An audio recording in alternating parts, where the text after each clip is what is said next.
Hey folks, welcome back to Flatirons Tuning. As I am recording this, it is the end of the day on a Friday.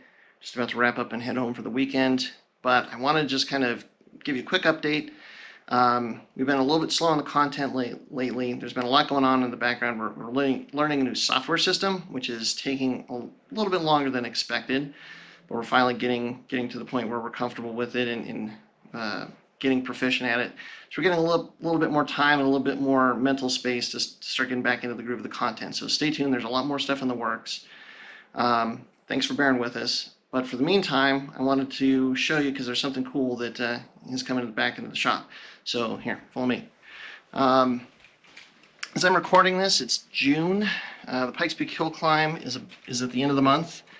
And for the first time in a decade, actually maybe more than a decade, we're not going to be there. Our driver, Scott, had a scheduling conflict. And so at the end of last year, we're like, all right, we can't go. Then it looked like maybe he could go, but now he definitely can't. So we're not going to be able to make the hill climb this year.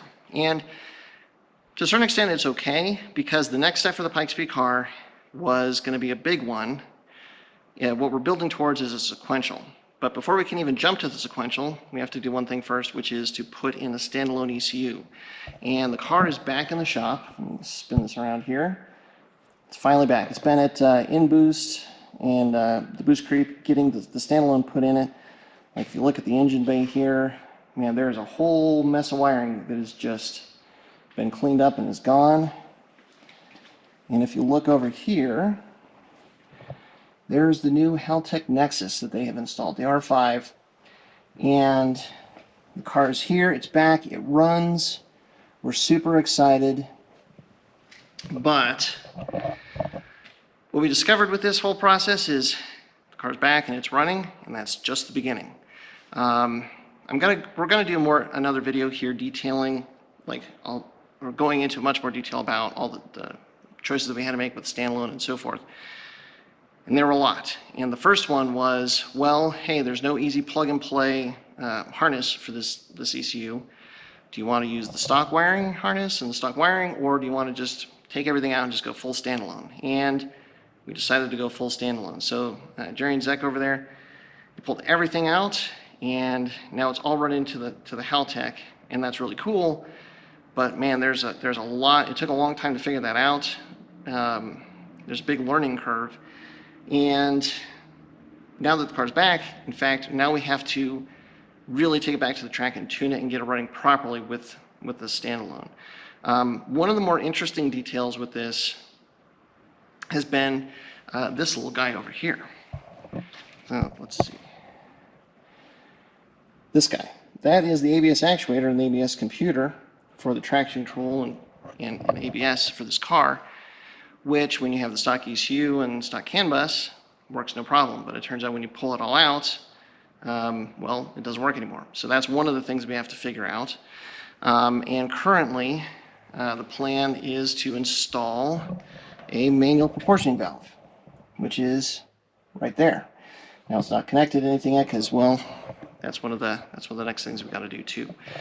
So we've got to take this car back to the track, basically get the engine, running properly, set up all the fail-safes correctly. We've brought in a ton more data with this Haltech because we can.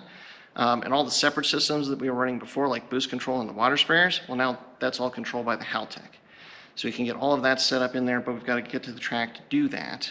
And then we have to figure out the brake lines, figure out our brake bias. You also might remember that at Pikes Peak last year, we blew up our front splitter. So we don't basically have any front arrow on the car again, so we've got to refigure that out. And in the back, we still just have our standard wing. We've talked about replacing the wing. So now is a good opportunity to maybe go through the car and do that as well. So there's a lot on tap for this car. The next planned event is the Pikes Peak International Raceway Gold Rush, which is the week after Pikes Peak, so I think it's the first weekend in July.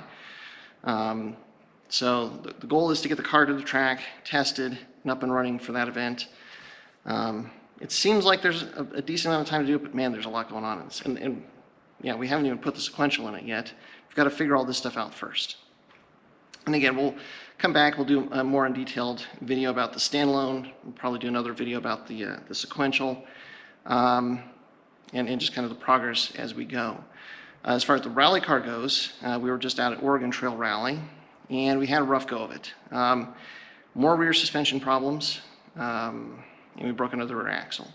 So the guys were able to finish the rally, but well, that in and of itself was a huge accomplishment, but we did not get a good result, unfortunately. We were running pretty fast and going pretty strong until we just ran into all these issues, and honestly, it was just an accomplishment for driver, co-driver, Scott, Ryan, and the crew, Brian, and guys over at Boosted Scoops, just to keep the car running and get it to the finish line, which they did, which is awesome. But now we've got to go through that, and we've got Rally Colorado coming up at the end of July.